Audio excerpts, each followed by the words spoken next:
Good evening, all. Welcome to Conversations That Count. Thank you all for joining us this evening. I am Srilekha Pale, Fairfax GOP Vice Chair of Strategy and Engagement.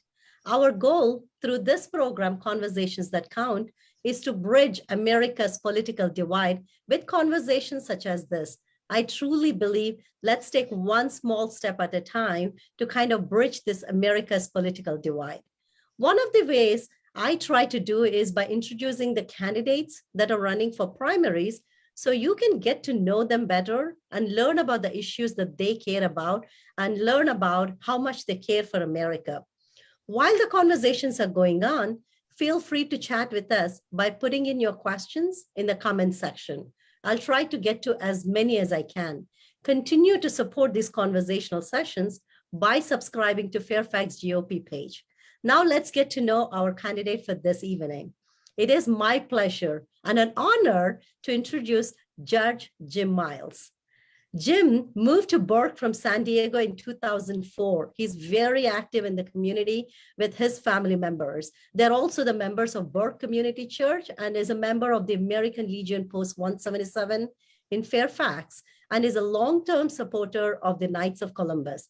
Judge Myles was selected to serve as a fellow United States Congress House Ways and Means Committee, Subcommittee on Social Security, and was awarded a certificate in legislative studies by the Government Affairs Institute at Georgetown University. Judge recently retired from his public service as a federal United States administrative law judge. He's a conservative and believes in free markets, small government, faith, family, assuming personal responsibility with a shared duty for the care of those in need. He's a pro-life, a member of NRA, and a supporter of the Second Amendment. What an honor and what a great credentials our Judge Myles has. Jim, welcome to this Conversations That Count, and I'm truly, truly honored to join with you on these conversations, and I'm glad you took the time to see us and talk to us this evening.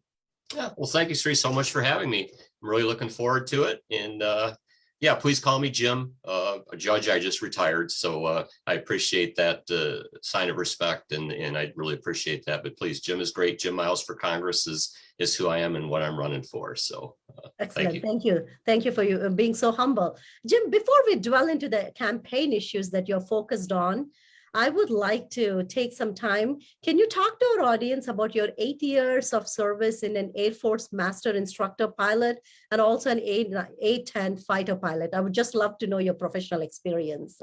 Oh, sure. It's funny how life works out. I was graduating with a degree in political science. Going to go to law school was my plan, and a pilot slot opened up in the United States Air Force. They offered it to me, and I said, yeah, I'd never flown before, but I thought, that sounds really great. So I jumped at it, and within a few months of graduation from college, I was on active duty in the Air Force in pilot training, went through some flight screening to make sure you had kind of the right stuff. That's a little bit of an overstatement, but just to make sure you didn't get airsick, things like that. And then I got my wings in 1984, and I did really, really well in pilot training. I finished right near the top of my class, and they selected me to come back as an instructor pilot right after pilot training. They call that a first assignment instructor pilot, a FAPE. The acronyms are pretty common in the military. So I did that for several years. I had 22 students. Every single one graduated T-37s and went up to T-38s. The washout rate's usually 20 to 50%. So I'm very proud of that. I think I flew the jet well, and I communicated well to my students. And I finished that tour, and then I was selected to fly the A-10, and I went through RTU, the training unit in Davis-Monthan, and then went over to Suwon, South Korea, and flew a bit over there. And then I ended up leaving active duty in 1990. So I was in just under 8 years, and I really enjoyed my military career. I was very fortunate in aim higher is kind of my motto in kind of playing on the pilot thing, obviously, but it was great. I was very fortunate. Jim, that's pretty impressive. I also saw that you had an year as a fellow on the Republican staff of Ways and Means, and also over a decade as a federal judge. What really was pleasant surprising was you presided over nearly 10,000 cases. That's pretty remarkable. Can you elaborate on that side of your professional life? Yeah, sure. It's after I graduated from law school. First, I always like to say I passed the California bar examination on my first attempt because it's really hard. And I took it in 1993, and only about half the people that took it past at that time. And I was in the lucky half or the good half, or however you want to look at it. So I graduated and I was ready to practice law. And then I ended up going to San Diego and accepted a position with the Social Security Administration. And that was in 1995. This started for me a highly successful career. I was very fortunate. I started as a claims representative, but as an attorney, eventually I was a law clerk. And then I was worked on the appeals council. And as part of that process, I was a national manager at first locally, and then I worked for the associate commissioner. And that's how I came to Falls Church here in the DC area from San Diego back in 2004. But anyway, the opportunity presented itself for this fellowship, and it was a very competitive exercise. You had to fill out a lot of paperwork, do a lot of interviews, and ultimately I was selected. And the Social Security Administration paid for me to go up and work on Capitol Hill for a year. And I've always loved politics. It's been my passion. Taken political science classes at San Diego State University, Arizona State, just for fun when I just really enjoyed it. And it was a year up there working under the direction of the chief of staff, and we were the minority party there under the ranking member, Sam Johnson. And I learned how Congress works, and the staff up there works so hard in the committees. I don't know in the personal offices, I did see it, and everyone works really hard up there. And then after I completed that, then the ALJ position, and I'll keep it short because I know we have time. OPM, Office of Personnel Management, has an examination, and you can apply and you get scored, and it's a long process. You go interviews, you get grilled by usually 3 administrative law judges asking you questions, and then you get a score. And then when an agency needs to hire an administrative law judge, like for me, it was Social Security, they send Office of Personnel Management, OPM, a request, and then OPM will send them a list of the high scores on the exam, and then they'll be interviewed, and the agency will select who they want. So I got picked up in 2010 and I went down to Fayetteville, North Carolina, just for a little bit, did live hearings down there. It was a brand new hearing office, so that was really fun to, I'd been in Social Security already for going on 20 years at that point, or 15. So to go into a new office was great. Came back here, I went to the National Hearing Center in Falls Church and did video hearings, and was back in the local area. I love Burke, that's where I live, and my family lives, married with 2 children. And I did that, and then again, life is funny. One of the chief judges that worked for Social Security, Medicare took over, or was taken over by Health and Human Services, which took the Medicare workload. And I ended up being asked to go over there with my experience. And I jumped at it again because it was a brand new experience. And then I heard Medicare cases till I retired at the end of 2021. And the Hatch Act was over for me, and now I can run for public office. So this has definitely been my dream, and I'm very excited. And it's the first chance I've had to do it. Absolutely. Jim, that is a remarkable career that you have with lots of experience and a lot of credentials. I know you said you loved politics and after retiring, running for public office, but why Congress? I mean, you have a career politician there with $1 million or more in his pocket. So why Congress? I mean, did you ever think of running for anything else, or Congress was your passion? You thought you could really make a difference? Yeah, to be honest, I go back, and it's funny, back to Michigan when I was in high school, we had a student Congress there. And the students you'd compete again, everything competitive speaking, debated for the state championship. I won't say how that last round went, but we got to the state final round. And you'd go and you were a student representative or a senator, depending how well you scored. So you went up in the Capitol in Lansing, Michigan. And the first year I was a representative and then a senator. And I said, well, I really like this. This is kind of, for me, again, it was state, not, federal. Congress is certainly a much bigger, and I wouldn't say more important, but different. So it's always been my passion. And then when I worked on the Hill, I've lived up here. That's part of the reason I wanted to get back to Falls Church. I got that great opportunity to work directly for the associate commissioner, a staff headquarters job, which is just great experience, especially for Congress or any policy making positions that you're looking for. And when I was on Capitol Hill, I got to go in the tunnels right under them. I mean, it's just a fantastic experience. I loved every minute I was there.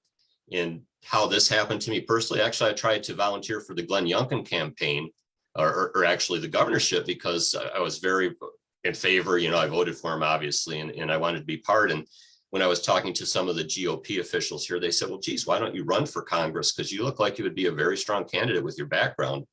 And again, life is funny. And it was just like I had just retired, and this opportunity presented itself. And I've certainly been following politics and great interest my entire life. So I said, definitely, this is for me. So here I am.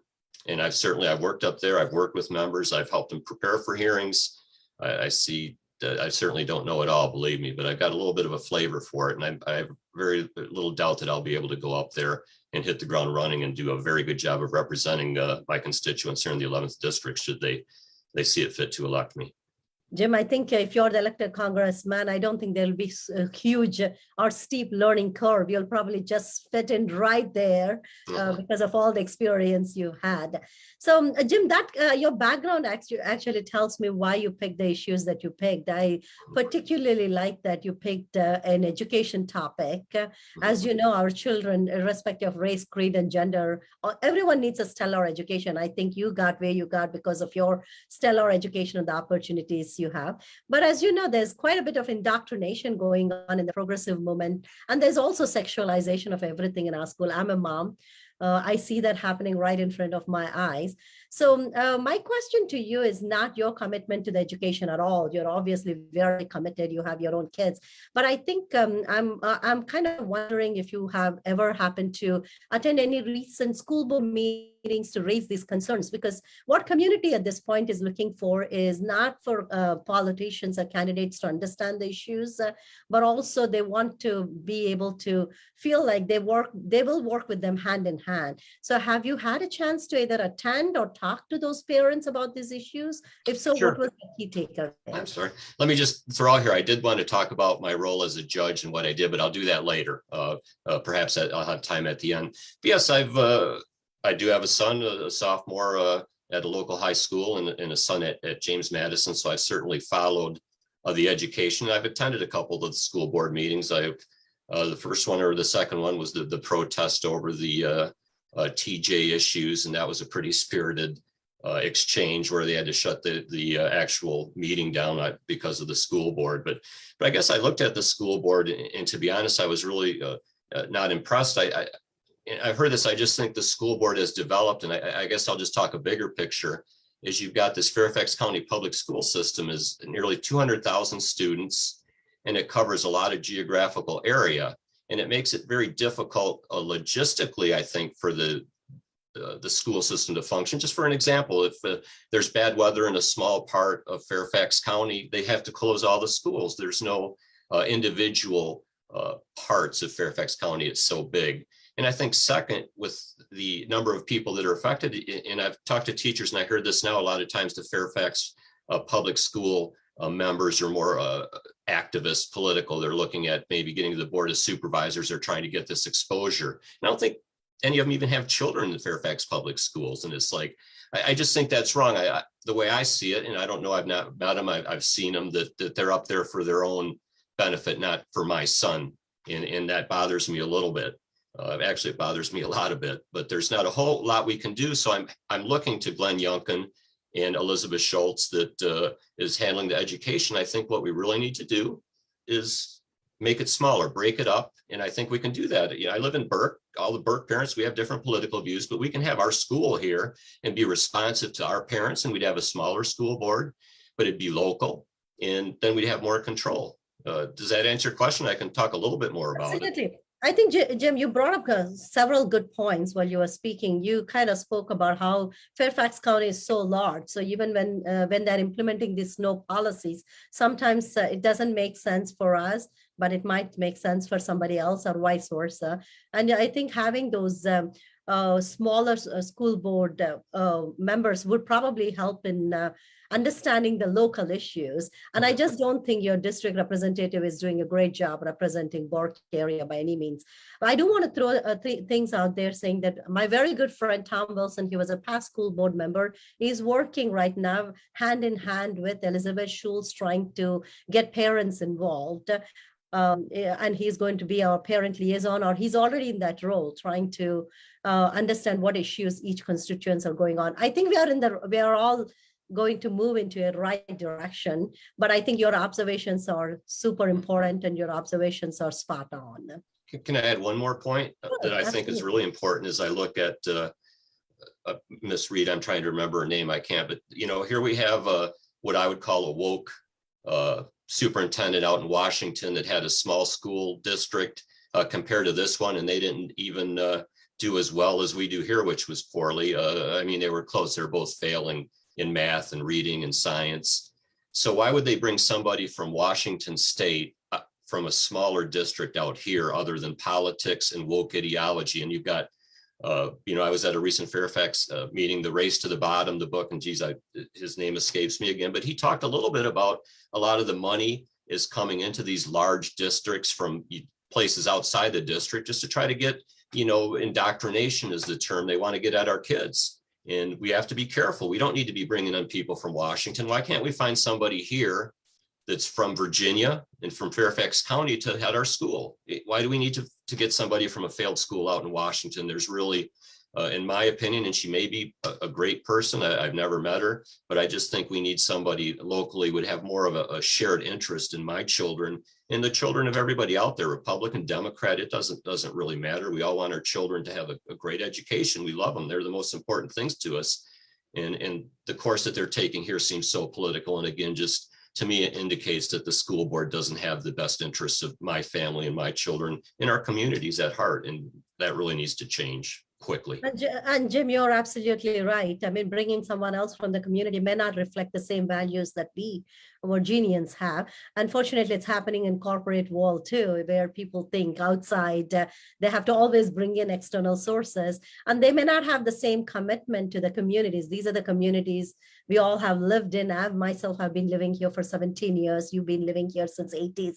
So we know each and every precinct for that matter. So we have much more commitment because we see them in our soccer fields. We see them in our basketball fields. We go to church with them. I go to mosque with them. So it's just, there is so much of commitment. So finding internal candidates is actually a good one. Jim, if I don't think this would help how you're feeling at all.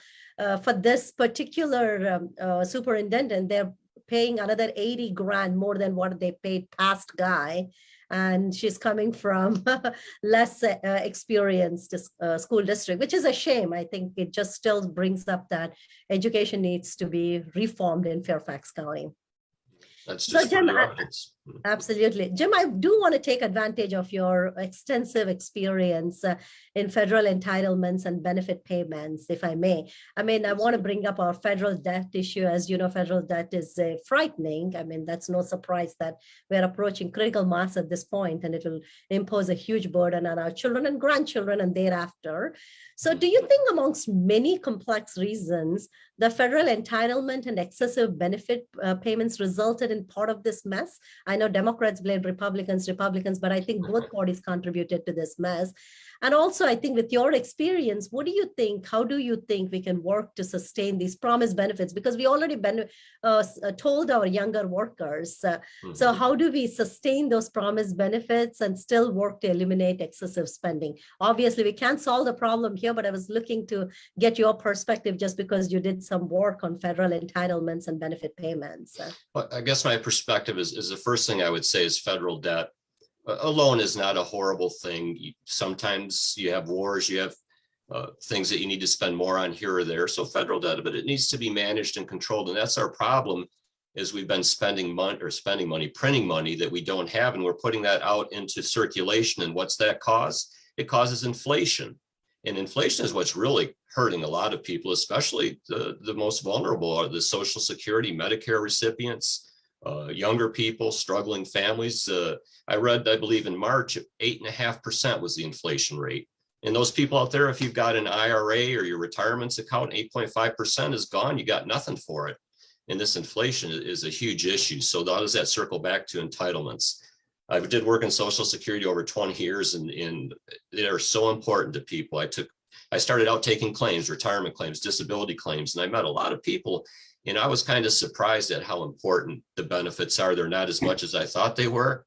And it was just so important for their lives just to live and to function and get medical care. And they worked for it. They earned it. And so I have a great respect for the beneficiaries. And it's an entitlement. They earned it. So we have to protect that. We have that obligation to them. How do we do that? I think what's really hurting us is these big omnibus bills. And I think it's an excuse by both parties to kind of not do the hard work. And I'm really pleading for the Republicans. I think we're going to take the Senate and the House back that we return to responsible budgeting and responsible budget bills. In my vision of that, again, I worked on Social Security, House Ways and Means, which was more taxes. The budget I saw a little bit, but I don't see any reason why you can't start with a clean bill just for Medicare and Social Security and that entitlement. And you pass that, and then you can go after that. What would be our next priority? It might be veterans. It might be, military. And I don't want to get, too far into that, but you can pass each spending bill, and then you can see, how much it's costing, how much we might have left. If you have to go into deficit a little bit, at least you have a chance to look at it and read it and digest it, not this midnight thousands of pages. It's just, I just think it's just so bad on so many levels for all of America. And I'm hoping that the Republicans, when we take back both sides in Congress, that we do the right thing. And I think we can straighten this out and get inflation under control again, because it's just hurting so many people. Absolutely, Jim. I mean, you sound very hopeful about Republicans. As much as I want to support our own gang, I said every time they got in, I don't think they did much in decreasing the federal debt. Hopefully with conscious folks like you, things would start changing. So I always say when it comes to federal debt, I blame both the parties. Well, I would just say, I look back to the contract with America back in Newt Gingrich, and I'm hoping our new speaker will be a Republican, and maybe he'll step up and he'll be I don't want to compare Newt Gingrich as his own person, but, step up to lead the party to do the right thing for America. And I certainly hope he'll do that. And I will certainly support him 110%, because I think it's really important for all of us. I think so too, Jim. Jim, before I just started the podcast today, Conversations That Count, I was just listening. I'm not sure how true or this is more of that fake video that was floating around saying that Elon Musk is suing Twitter. Again, after this podcast, I look forward to actually reading through to ensure that that is actually the news. So while we are talking about that, I think big tech companies come to my mind. I mean, they control the media and messaging. If you are the elected congressman, I say this to anybody that's going to be one of those contenders, I would really love to see that you guys are thinking in the angle of restoring an environment where we can have fair and even public debate on the issues all Americans face.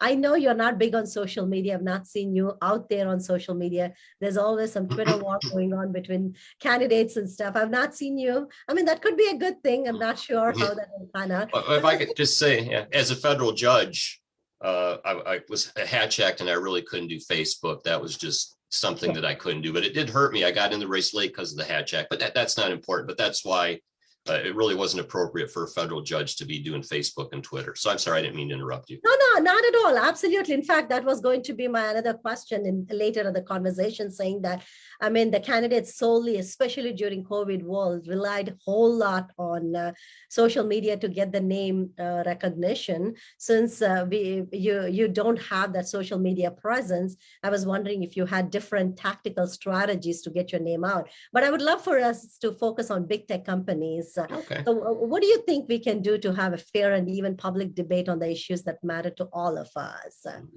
Well, it's multi-level, and I think that's a lawyer and a judge.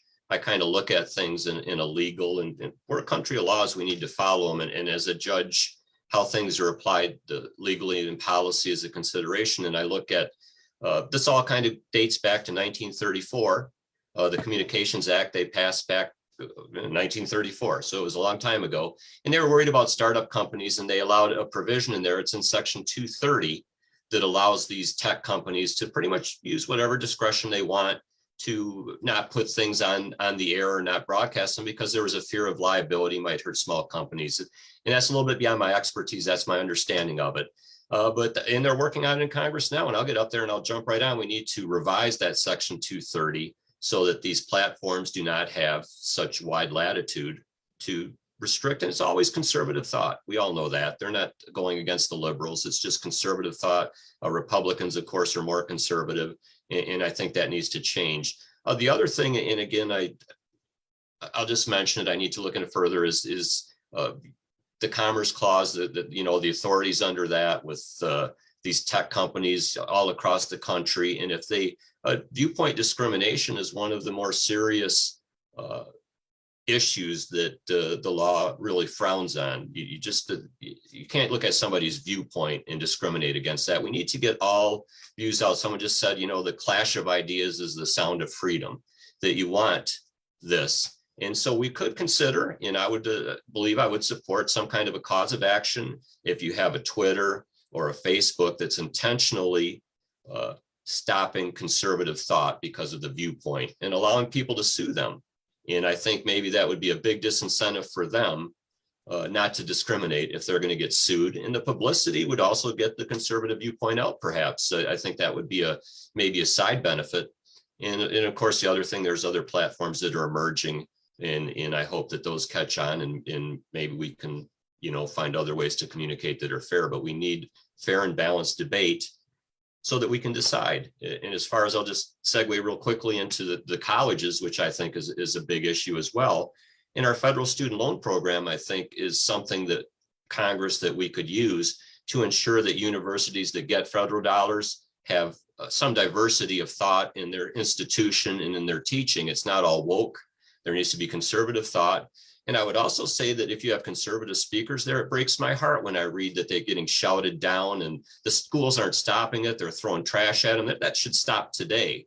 And if any university can't guarantee the safety of conservative students and conservative speakers, they should not get another dime of federal money, period.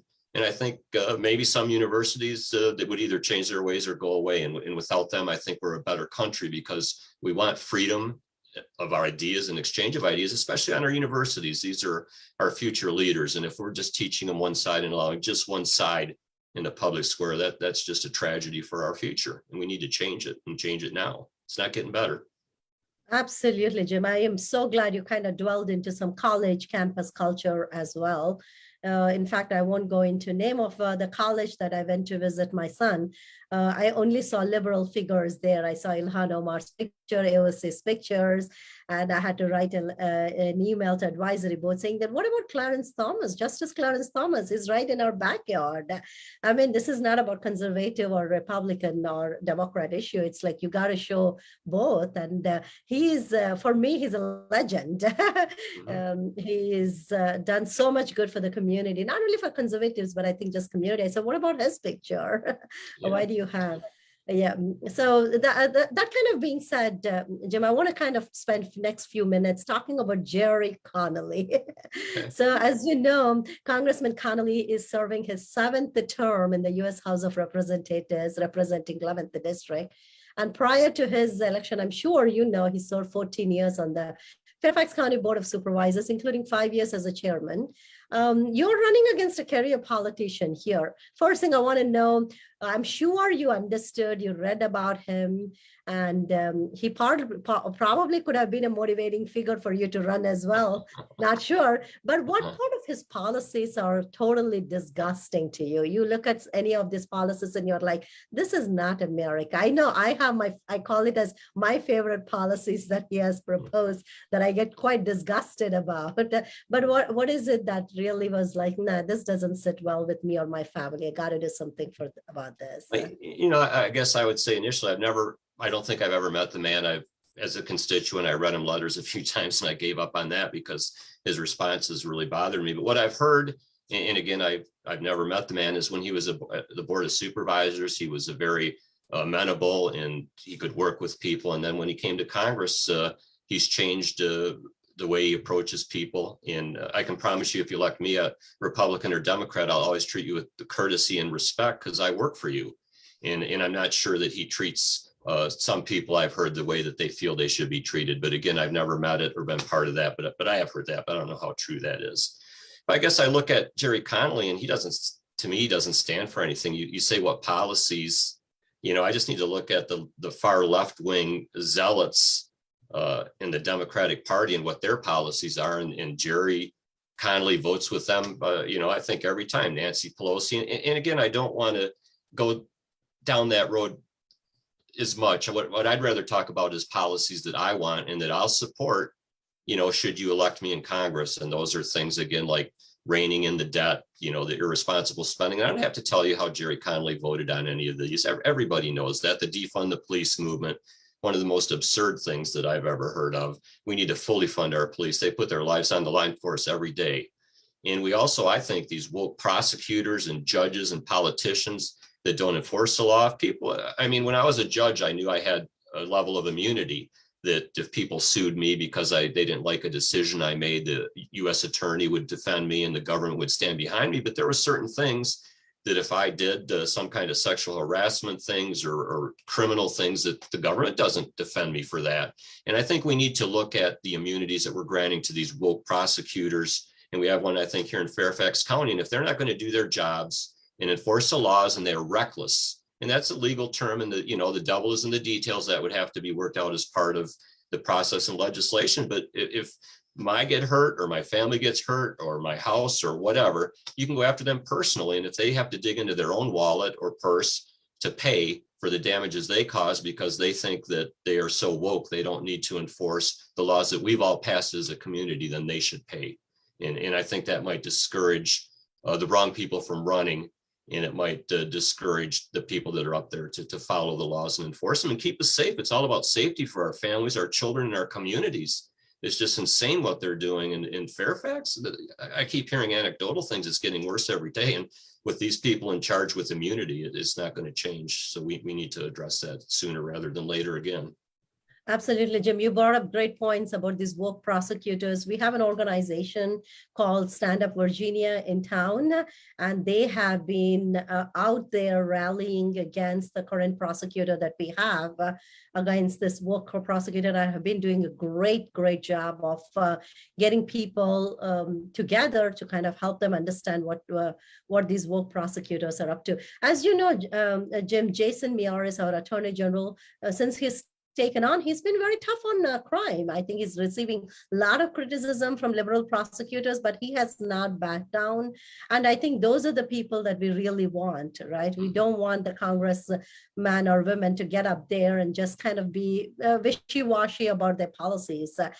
We know it is affecting our 11th district. So I think you already spoke about how you feel, but if you're the elected congressman, what do you think you can do to work hand in hand with our current Attorney General to ensure that these are voted out? Okay. Oh, definitely. I'm certainly a big fan. Obviously, I voted for him.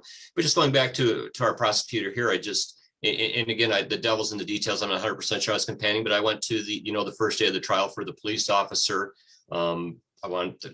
His name escapes me for the moment, but he was acquitted. They brought charges against this brave officer that was, trying to subdue somebody that was violent. And then there was another example, I heard anecdotally, where a child was seriously injured and there was no prosecutor available. So the charges were dismissed. And both of those were very disturbing. But with Attorney General Myles, the quote I heard from him was that, he told them, if you're not going to do your job, I'll do it for you. And that's what a leader does. And, more power to him. I'm support him 100%. Anything I can do in Congress, I'm with them. Again, our jurisdiction in authorities might be a little bit different, but I'll certainly bring the power of my office with me, what I can do to meetings locally. I live here in Burke, Virginia. So I look to him to protect my family here in our community. And I think he has that in his heart. He's not looking at the last administration in the Attorney General. We're just quite disappointing. And I think we're seeing the effects of it every day here now. I think, Jim, that's what we want, courageous elected officials that can say that if you don't get the job done, I'll get you to do the job, or I'll do it myself. I think that's what I think sometimes our Republican leaders are lacking. So it's good to know from your perspective that you're just willing to get your hands dirty and stay as a strong leader. So, Jim, I know this is not a typical question that I do ask our candidates, but I think given your background, I want to ask. I'm a healthcare professional by background, so I'm constantly trying to keep up with healthcare regulations. So I was curious to know, will you oppose a socialistic, I call it a socialist single-payer government monopoly in healthcare? I'm an Indian American. I came from India, and we tried to do that there. And I also wonder if you support defunding Obamacare, not just replacing it. I think most Republican leaders keep talking about replacing it. I say just defund it and gut it out and start all over again. What is your thought about this healthcare system? I guess my first thought is, yeah, Obamacare, I would vote to repeal it. I think it's not worthy. We'll start from scratch with something else. Everything I don't like to criticize the Veterans Administration or the VA because they've been very good to me and so many veterans. But an observation I did see when you went to the VA sometimes for healthcare, and it was worse in some places, you know, the lack of competition and accountability, I think, had an adverse effect on, and it's not the people as much as the management of the, you know, the people were always great that work there, but at a management level without competition, I think sometimes things did not get done like they should have or could have.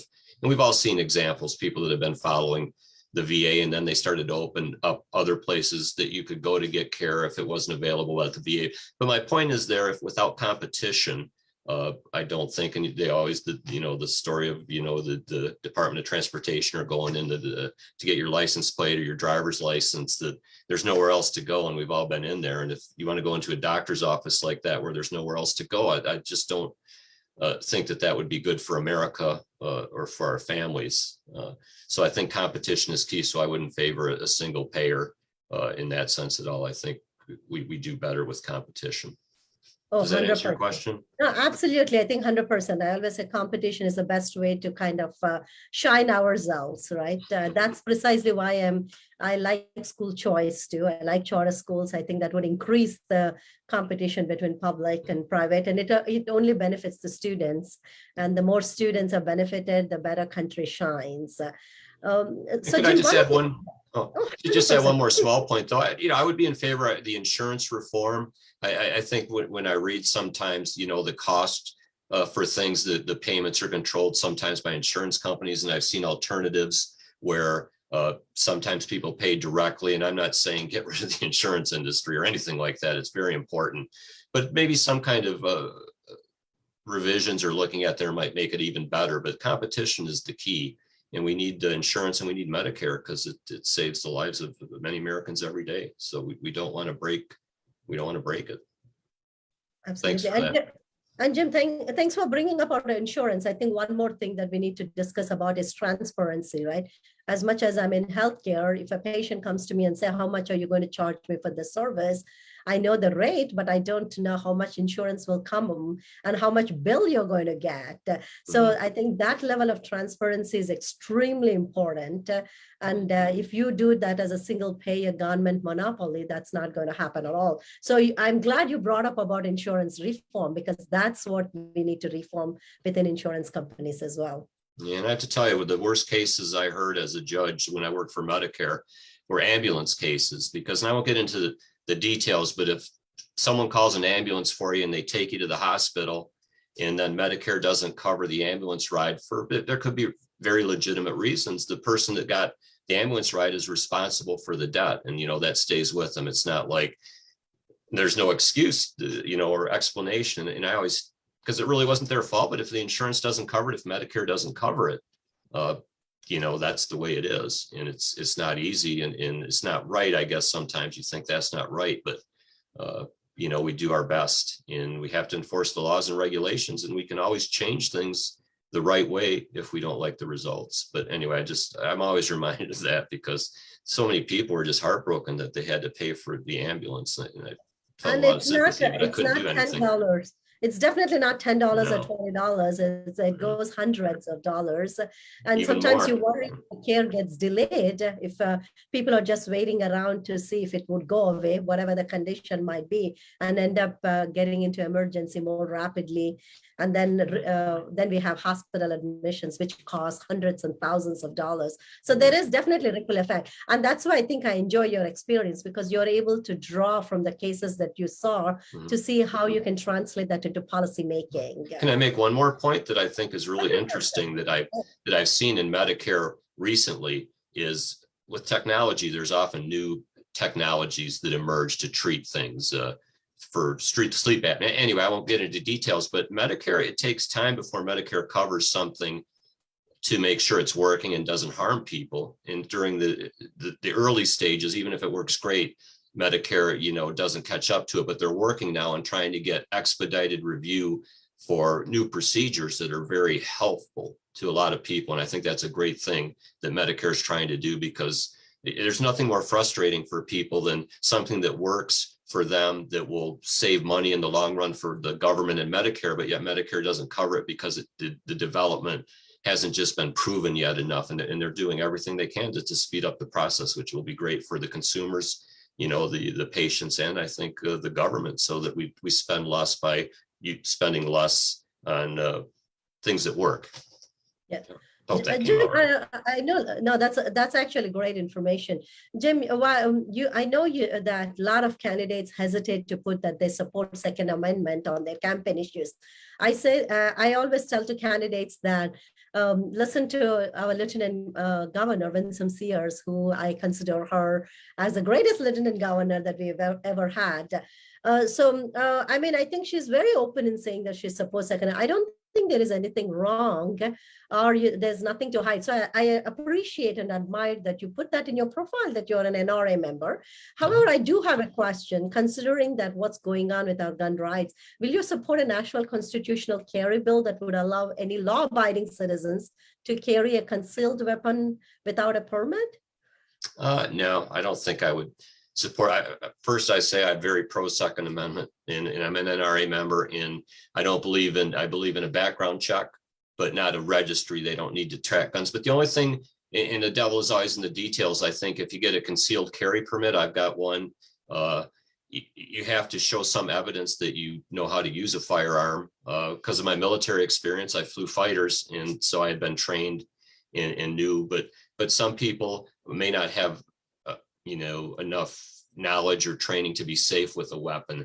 And I would think it would just be purely from that angle, just to make sure people know how to use a weapon safely so people don't get hurt. But that would be the only purpose of it, not trying to stop somebody or keep track of somebody, but just to keep everybody safer. So that would be my rationale behind really not favoring just a blanket policy like that.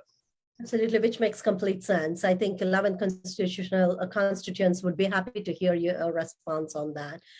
So Jim, tell me, I know that our 11th congressional district is extremely diverse.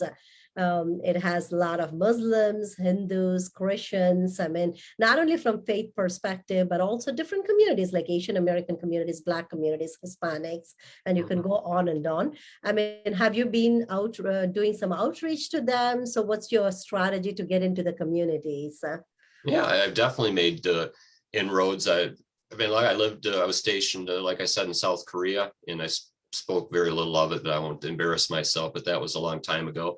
And I lived in San Diego. We'd go down to Tijuana and go over to Caliente. And, I love the culture, and I meet Hispanic folks here. And I don't know, I just relate to, they can, I guess, tell that I don't really harbor any prejudices in that sense. I mean, I just really take people for what they are and what they're worth. I've also met a lot of people now more in the Muslim community here. And, I certainly am learning a lot. I met an imam the other day. I'm not sure. I think I'm saying that right. See, I'm always kind of embarrassed to talk about it because I'm learning about it. But I was just so impressed by him. It was like, I'm a Christian, and I love my pastor. He's great. But if you meet a man of faith, I think, anyway, I was just very impressed. It struck me. And so it just made me think further about people of faith in other faiths. And like I said, it just struck me. And but yeah, I've been in contact with the representatives from the Chinese American community, and they're reaching out to me because I think I have a reputation. That's, I think, the advantage of being a judge. If there is an advantage, it was hard to get here and it was hard work, but I got paid to be fair. And, justice is blind, and people would file complaints against me. I never had, like I said, I'll tell you 10,000 cases. We'll talk about that later, but no one filed complaints against me because I really believe I try to apply the law fairly and equitably. And I don't care who you are, that doesn't matter to me. I get paid by the taxpayers, to be fair and apply it. For administrative law, you look at the statutes and the regulations, and I won't get too detailed, and it even gets deeper than that sometimes, but you just do your best to be fair. But yeah, you can't bring your own bias and prejudice into the process. That's not good. It's not fair. Absolutely. It's not right. I know you briefly mentioned about you being a man of faith. I say that in all these faith communities, which 11 Constitution CD has a lot of faith communities, or actually believe in our traditional values. They don't have woke culture at home. They don't believe in cancel culture. We're all God-fearing, pro-life, pro-family, very much conservative values. I think it's just a matter of us doing that outreach and telling them that we hear them, we understand them, and we really want to be integrated with their cultures too. So I think that's something that Republicans have been doing a good job. And I think candidates also are trying their best to kind of get out there. Yeah, it's funny, just in my group of people that reached out with advisors, I've got a lot of different religions that I'm getting to know really pretty well, just in the last month or two that I had never really known before. And it's been very, very interesting and enlightening. I'm a devout Christian. I always will be. I believe in Jesus Christ as my Lord and Savior, but I also respect other people's faiths, that there's good people and there's one God that we all serve. And so there's not much more. I don't want to go down that path per se. I'll just try to do, what's right for me and my family and respect others. But religion is very important. And it bothers me, the culture wars we see going on with the biological males. I know it's kind of related to the schools, competing against our daughters and using their restrooms and showers. And we saw what happened in Loudoun County. It's just like, this is, I don't even know how to explain it. It's just insanity. And yet there's a certain segment of our society, I guess, is far left, and they seem to have a lot of clout right now that are just really hurting the nuclear family. That is just, to me, central to have a happy, healthy society. And that's not to say everybody has to be that way, but it's got to be the foundation, the cornerstone of your society, I think, for everybody to prosper. Absolutely. Jim, I know you volunteer quite a bit, I think, in some sports. I mean, if I remember right, I know you're very active in the community. And you just talked about this boys competing for girls' spots and stuff. Do you hear that outside, or is it just us Republicans talking about it? I always wonder if when you're volunteering in this sports camps, do you hear them talking about this, or is it just us? I'll tell you a very true story. And just real quickly, I play in 2 Fairfax softball teams, adult league, Fairfax adult softball, and Burke I coach. But my gray-haired team, earlier this year, we went out, and there's, I say, 8 or 9 of us, and we're pretty much, diverse politically. And we were sitting there. We went to Glory Days here in Burke, and we were enjoying a burger and something after a game. And we were talking, and I said, well, I'm running for Congress, and I wonder what you guys think about this. And I bounced a couple things off them. And then I said, well, what about, boys competing against girls? And every single person was, no way. That was just one thing. And I was like shocked. I go, I never thought we'd get, I think there was either 8 or 9 guys, and some I don't even talk politics with, because I know they're very solid Democrats in that sense. And yeah, it was unanimous. I wouldn't say I'll never forget it. It wasn't like life changing, but it was very surprising. Very surprising. I think that's why, Jim, when I'm doing these conversations, I begin by saying that we want to come to a point where we agree to disagree, right? These are the things that whether it is Democrat or Republicans, we agree that boys shouldn't be competing for girls' spots. We want to make sure we focus on meritocracy. That's what America was built on. So there are some things that we can disagree on, because those are basic tenets of, I call it as Americanism. I think that's where I think candidates should go out there and meet these folks and say, where do we meet? We don't have to always fight about pro-life, pro-choice. It's not as simple as that. It's just, let's come together. Yeah. So Jim, you're obviously a very, very good candidate. I'm in awe with your credentials. I mean, it's just an honor to have a retired judge on the ballot. I think hopefully people see through that. But there are other candidates that are all out strong candidates in their own view. So what is your strategy for winning primaries? How are you? You don't have to tell me trade secrets, but just an overall strategy. How are you trying to win these primaries? Well, I guess I won't mention names, but I'm fortunate to be getting some advice from some very seasoned political figures. And the big thing, then my campaign manager, Colin Grote, has been helping me out a great deal. And we've targeting the people that are going to vote in the primary. And there's areas in Burke here. I mean, if we can carry Burke, that would be enough to win the primary. So You have to, pick your fights, pick your battles, but we only have so many resources, so much time. I've got my own, they're all my volunteer staff, just my lifelong friends that are helping me out. But we're focusing our attention where it needs to be on potential voters. And we're just getting a lot of positive feedback because people are scared of the border situation. I mean, who knows who's coming over, right? It's just crazy what's going on. And where we live, who knows what they're bringing over, drugs and it's just a dangerous time for America, and there's really no reason for it other than the politics of the left. And boy, I pray every day it stops because it's really getting, I think, reaching nuclear mass, if that's the right term for it. And I think people are scared. Absolutely. So, Jim, what about, let me go back to saying your friends are helping out. I ran for an office in the past, and I'm telling you, the close friends and family that have been with you for the last decade or so are the first people that would buy into what you're trying to say because they know you as a person. I think you're relying on right people and you're also relying on good advisors. So you're in the right path. It's just a matter of understanding who your delegates are and seeking out their support. So Jim, are you also looking into some endorsements? I know that some of the candidates in primaries have gotten some endorsement. Is that a route you're taking as a strategy? No, I guess my personal, and I've heard on the campaign trail some endorsements like, I don't know who these people are. So, if you endorse that person, how do I, you might endorse me if you knew me. So I don't think that much, and that's why the primary, nobody I think of that's important in the Republican establishment in Virginia, with rare exceptions, is going to want to endorse somebody in a primary, at least publicly, for obvious reasons. So no endorsements. Now, if I get the Republican nomination, which I hope to, then I'm certainly hoping for endorsements. I've been talking to a lot of people I think that are very interested in giving me endorsements and getting behind me. But I understand that the primary is, I could, not win on May 7th, and I'll certainly be crushed, but life will go on, and there will be another, torchbearer to go against Jerry Connolly, who I'd fully support in.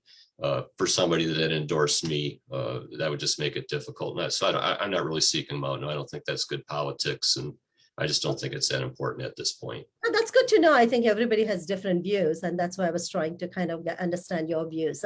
And also, Jim, VPAP results are in. Jerry Connolly has raised over $1 million. How do we beat these cash machines? I think for anybody of my friends, I call them as immigrant and my own immigrant friend circle. When they say, "Sure, Republicans have a lot of money," I said, "Did you ever see what Democrats raise?" I don't. I think we are somebody that definitely continue to struggle with fundraising. So is there a strategy for raising funds, or how are we going to go against this cash machine if you don't have enough dollars? Well, I guess the first thing I'd say globally is you might have $1 million, but how are you going to spend that? I mean, sometimes they might spend it on other races. Is he going to pour $1 million into the 11th district? I mean, that's a lot of money. This district's big, but it's not that big. I think you can compete in this district for less money than that, and competitively. What if he has 100 million? Is he going to put 100 million into the 11th district? You reach a point where there's no return on your investment. So I just need enough money to get my message out in the 11th congressional district, and I think I can do that. I'm already gaining traction in the fundraising. I've got some sponsors now.